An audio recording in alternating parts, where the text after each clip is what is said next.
بسم اللہ الرحمن الرحیم۔ حضرت زینب سلام اللہ علیہا کا خطبہ، وہ خطبہ جسے حضرت زینب سلام اللہ علیہا نے واقعہ عاشوراء کے بعد اسیران کربلا کے کوفہ میں داخل ہوتے وقت کوفہ کے لوگوں سے خطاب کرتے ہوئے ارشاد فرمایا۔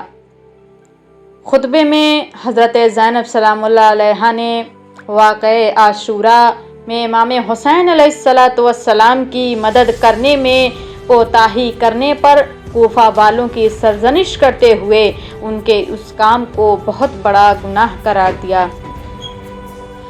جب اسیران کربلا کو کوفے میں لایا گیا تو کوفہ کی خواتین نے گریہ وزاری کرتے ہوئے اپنا گریبان چاک کیا اور ان کے مردوں نے بھی ان کے ساتھ گریہ کیا۔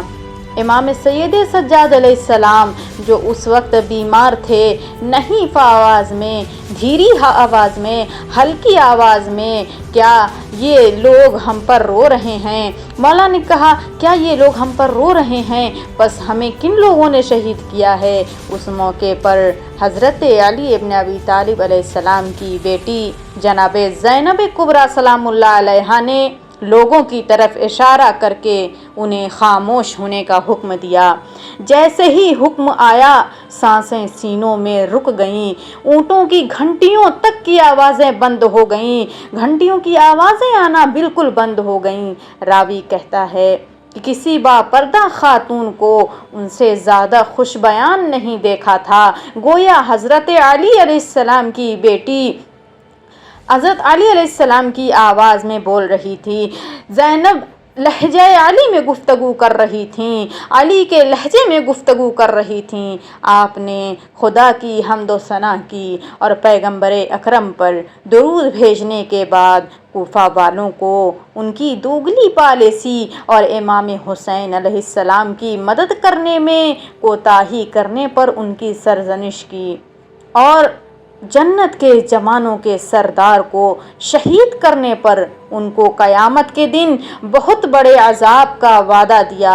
حضرت زینب سلام اللہ علیہا کی تقریر کے بعد لوگ حیرانی کے عالم میں اپنی انگلیوں کو دانتوں تلے چبانے لگے۔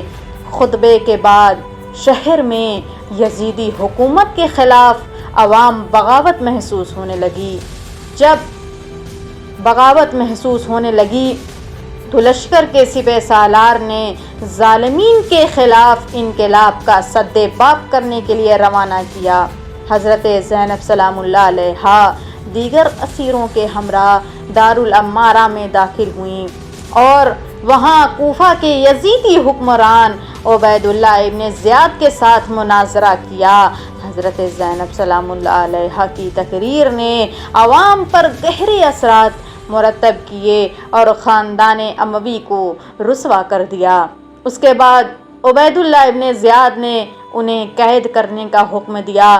کوفہ اور دارالامارہ میں حضرت زینب سلام اللہ علیہا کے خطبے نیز امام سید سجاد علیہ السلام، ام کلثوم اور فاطمہ بنت الحسین کے کلام نیز عبداللہ ابن عفیف ازدی، زید بن ارقم کے اعتراضات نے کوفے کے عوام کو جرأت دی۔